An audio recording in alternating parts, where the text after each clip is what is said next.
Greetings from beyond the screen.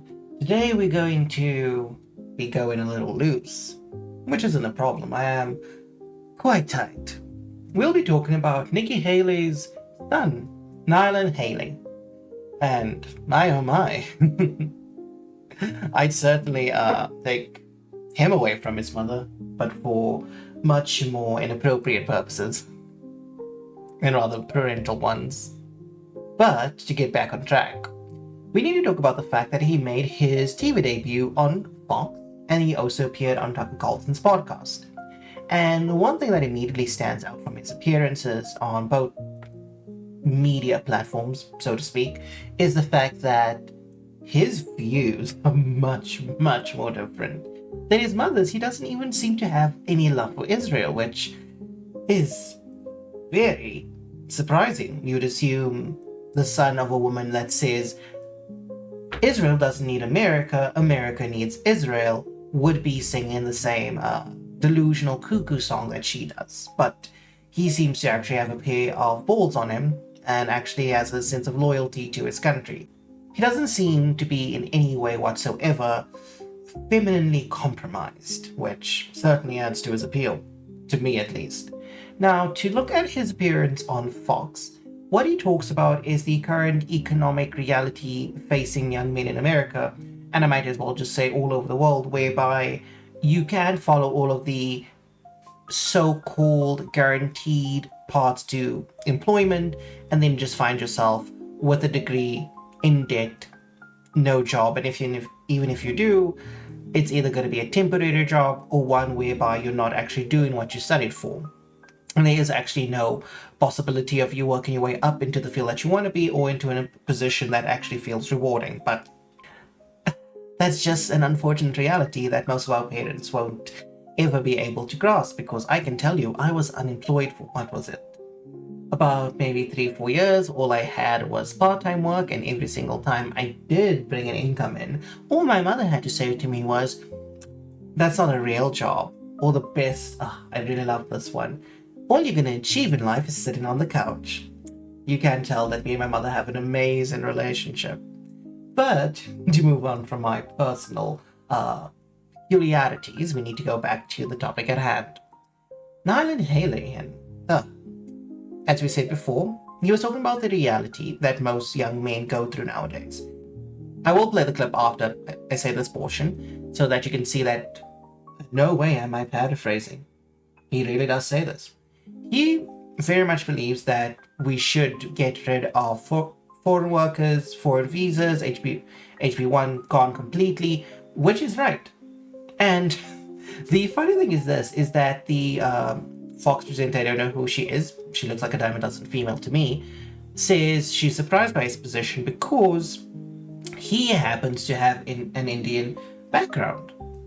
But he's like, no, he's an American, his family assimilated, which is the appropriate response. Because right now we are prioritizing a lot of foreigners who come in here to take jobs, who work, and especially that's something we need to do. We need to get rid of the foreign worker visas. We need to ban H-1B visas, and we need to punish companies that are not putting American workers first and are putting foreigners first. It's a massive problem.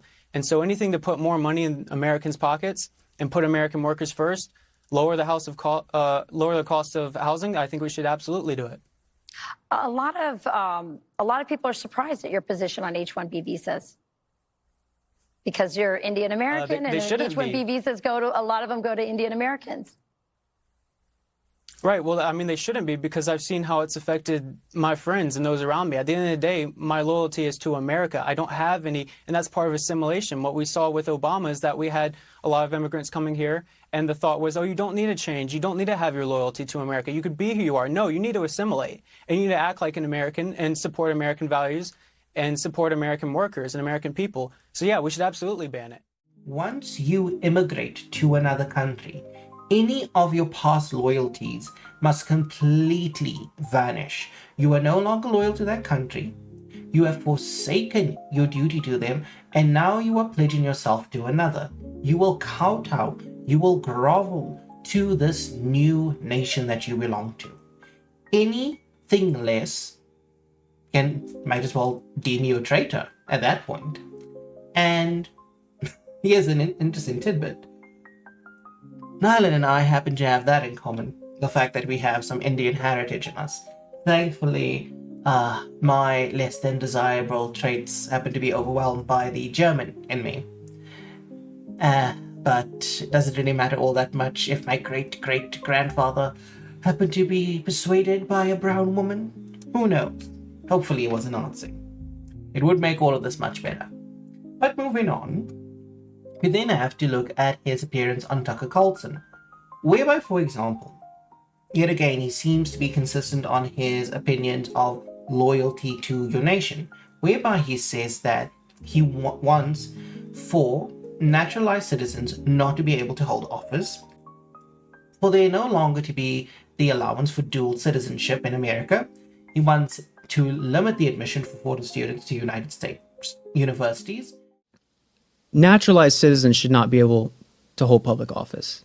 Growing up here is a big part of understanding the country. We need to stop and limit the amount of foreign students that are coming into our universities. Some of them are spies, by the way, for foreign governments. But it's also just we should put our kids first. Yes. And we should also not allow dual citizenship because that's the stupidest idea. You're either American or you're not. How can I phrase my response to all of this without going with the oh so ever cringed 5-letter word that is based? I honestly hate when people use that word, even in reference to me. It's annoying. But this is why I get told I sound like an email. Because I speak like this, even unscripted. Isn't that a wonderful thing? Moving on. Despite uttering the dreaded 5-letter word, his positions are quite sensible. You cannot have foreigners, for lack of a better word, holding positions of power in your country. We've seen what's the case with allowing someone like, what's that mayor's name in New York? The Muslim guy. Like, I'm not even bothered to remember his name right now. Look at him. Look at the Somali chick that married her brother, probably even slept with him as well. Look at Horseface, I think at AOC. I can't even be bothered to like pronounce her full name. It's like, why would I even do that? I don't respect this woman. But you look at all of these people who have basically come from foreign families into America. They've lived in America. And despite all of the opportunities they've been afforded in this once great land, you guys could still get there. You just need to beat the women and minorities. You just need to beat them. If this involves physically doing so, I will neither endorse nor condemn this, but I'll certainly watch it. And so we look at the behavior of these particular individuals that I mentioned, and the problem becomes quite pronounced that despite everything that they have achieved in America, they have no loyalty to the country. They'd much rather see it burned to the ground, and from the ashes something far worse and nefarious being built atop it. Yet, people still believe that someone like Vic Ramaswamy should be able to hold power. If at the end of the day that the left's minorities can't seem to respect the country, why would the right's minorities think any differently? Because if I recall correctly, Ramaswamy was in defense of HB1 visas. So where's his loyalty? Nowhere to be found. He is as much of a traitor as AOC, the Somali girl that's married and probably slept with the brother, and the Muslim man who shat his pants in the Oval Office when he was asked a question of, will he still be calling Trump a fascist? And Trump basically said, like, oh, you can say it. It's easier to just be honest. You don't need to explain yourself. Are you affirming that you think President Trump is a fascist? I've spoken about... That's okay. You can just say yes. Okay. All right. Okay. It's easier. It's easier than explaining it. I don't mind. But we do need to talk about the rest of the other points that he makes. When it comes to dual citizenship, we have to look at the fact that more often than not in America, the people that tend to hold dual citizenship more than anyone else happen to be individuals from Israel. And we have seen in the past few years that if you in any way placate to Israel, you have no soul. You probably sold it along with your foreskin.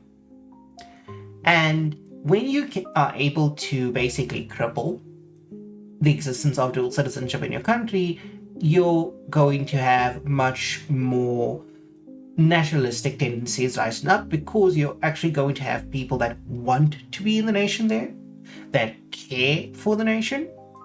And ultimately, at the end of the day, why would you want people to have the ability to pick and choose where they want their loyalties to lie? If you're going to do that, you're constantly going to find yourself undermined, because these people are often going to choose the place that values their identity. And if there's one thing about Israelis, they do love Israel. Then we move on to limiting admission for foreign students. Now, this one is a no-brainer. More often than not, what tends to happen with allowing foreigners to study at American institutions is that they more often than not happen to be spies. And if that's not the case, they take up a space that could have went to an American citizen who deserves to make use of and benefit from studying at an American university. Why should some Chinese or Indian fellow find himself within these bastions of education? Please note my sarcasm. And be benefiting from the knowledge that could be passed down to someone else who has lived in the country, will continue to live in the country, and will most likely benefit the country. And here's the funny thing. I just remembered now that Nalin. I'm gonna try and find him and just spoil him. He also criticized Ramaswamy. Look at what I said earlier. I said, why would Ramaswamy be any different from the minorities on the left? One thing that happens more often than not is we often see people that we tend to praise as exceptions to the stereotypes of their group often fall victim to fulfilling what they tend to say they're not.